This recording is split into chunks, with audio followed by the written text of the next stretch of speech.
Thank you, Mr. Chairman. And I also want to thank all of our witnesses for their excellent testimony today and also for their service to the country, and also members of this committee who served in the uniform as well as in this body. Mr. Seidel, am I to have the right? Or General Seidel, I want to look at 3 attacks on politicization or diversity changes and the thing that I guess people are calling woke.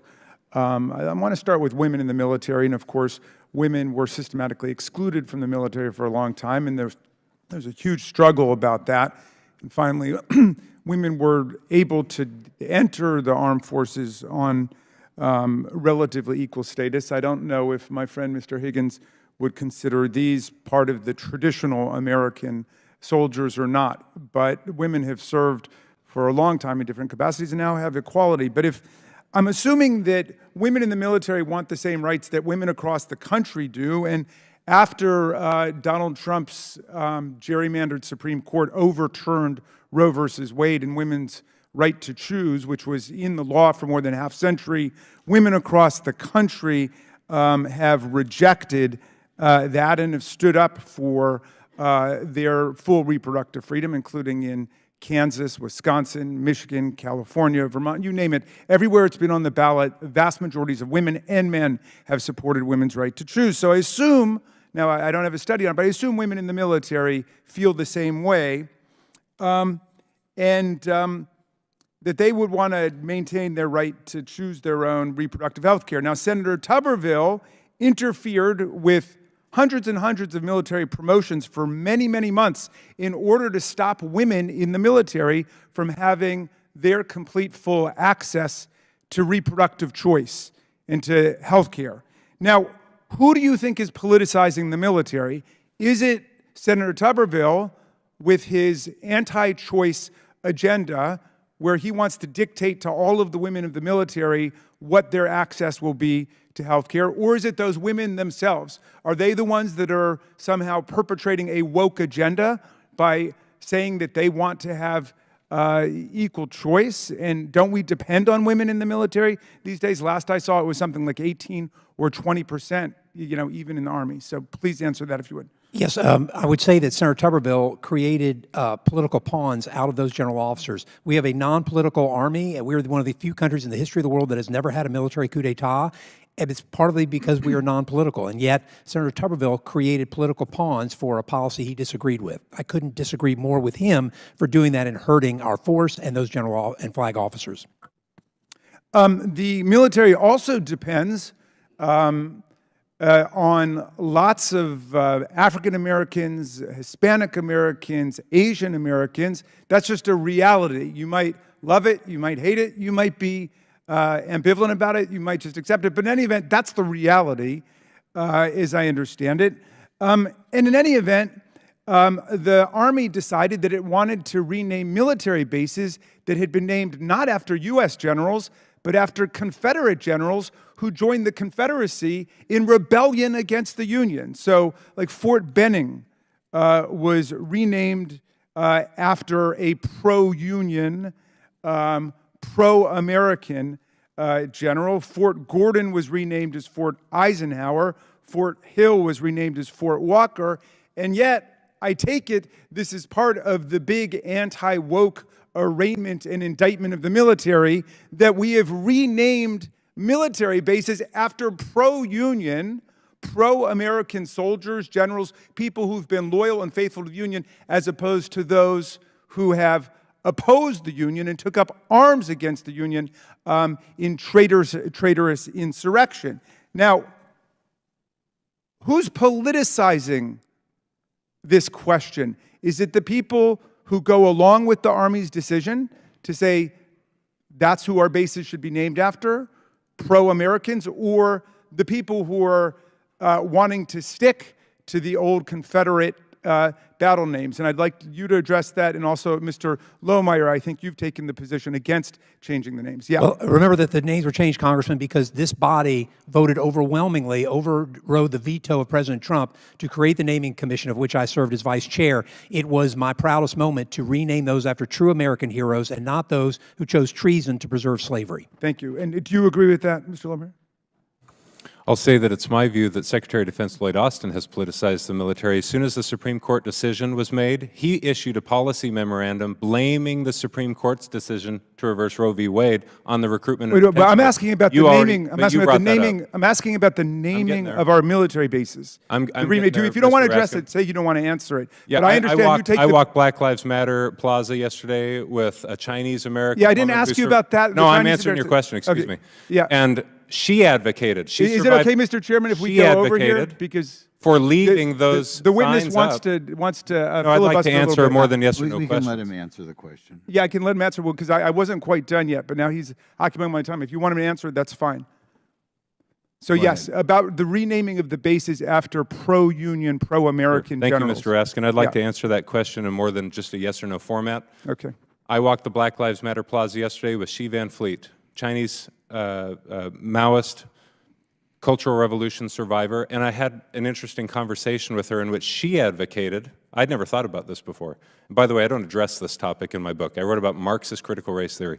She said, I'd recommend that once we defeat wokeism, we leave all of the Black Lives Matter paint on the ground and the signs naming the streets. I asked her why. She says, because it's a reminder that once here on the north side of the White House, we had a woke revolution, a Marxist revolution take place, and I agree with that.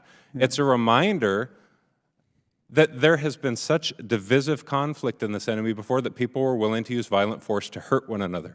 I have no problem with the general's efforts. If I understand you correctly, I'm trying to torture out an answer, but what you're saying is that we should have army bases named after Confederate generals or Nazi generals, people we've defeated in war. Is that right? I'm not willing to let you put words in my mouth. We're about 2 minutes over here, so we're just going to let Mr. Lohmeyer finish, and that's it. So my point is, this is not an issue in which I've actively been involved.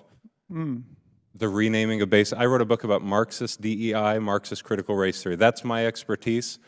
I have no personal issue with the fact that this gentleman to my left, who honorably served his country, has been a part of a commission to do that. I have personal opinions about why it's wrong-headed and a part of an ideological push, but this is not my issue. You would not have renamed them, in other words. Well, we're point of order. 2.5 minutes That's not over. something I ever focused on. All right, I think I got my answer, Mr. Chairman. I'll yield back to Go you. for Mr. Biggs. Thank you, Mr. Chairman. I appreciate the witnesses being here today. So, Mr. Lohmeyer, when we look at some of the things that have been said by the gentleman to your left, and I don't think I can pronounce your name. I want to pronounce it right. Sigilly. Mr. Sigilly, yes, thank you. And I've read your testimony. I'm interested to know your reaction to his positions with regard to the diversification of the military. Sure. And DEI. Thank you. One point that the general made with which I disagree is that diversity is our strength. I don't think there's any evidence for that, but definitions matter. Words matter, and we're losing touch with this. I would reject the notion that diversity is our strength based on DEI definitions of diversity, equity, and inclusion. Merit-based, okay, I'm going to get away from that because if we're trying to find a unity of understanding, let me say this. Skill and performance matter in the military if you'd like to deter conflict and win our nation's wars, period.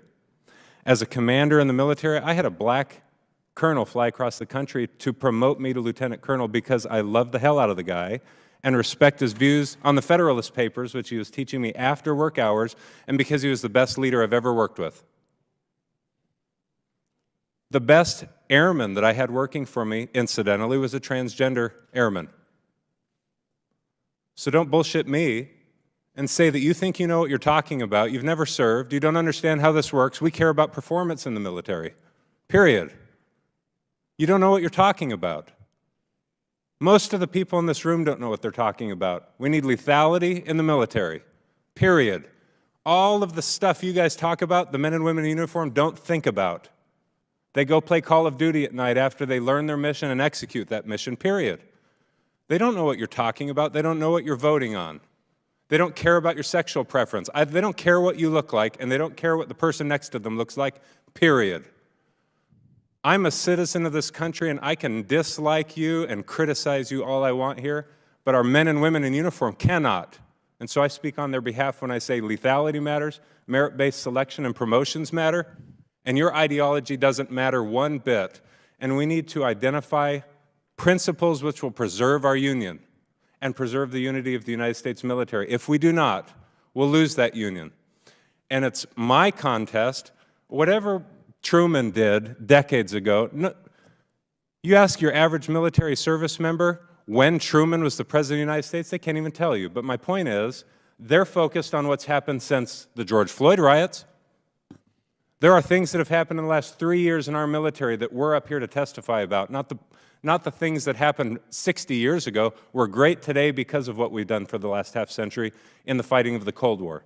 And Mr. Lohmeyer, what has happened in the last 3 years that has caused lethality to deteriorate in the military? There's been an overt politicization of the military workplace and the forcing of trainings that are anti-American, that criticize our founders, that allege that white supremacy is a problem within the military ranks, which has never been proven, and all of that rhetoric that occurred once Secretary of Defense Lloyd Austin took office led to a bunch of moaning and bitching and complaining behind closed doors of our service members, and I heard it as a commander. And so I wrote a formal written IG complaint about it that was dismissed by senior leaders because they were afraid of the political and racial climate that we've created in this country.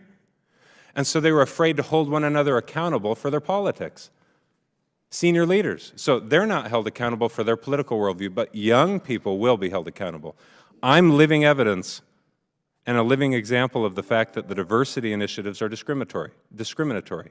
I was kicked out for saying I'd like to depoliticize the workplace, not for advocating for Republicanism, or excuse me, small r, Republican, not for advocating for Republican candidates, not for criticizing Democrat candidates.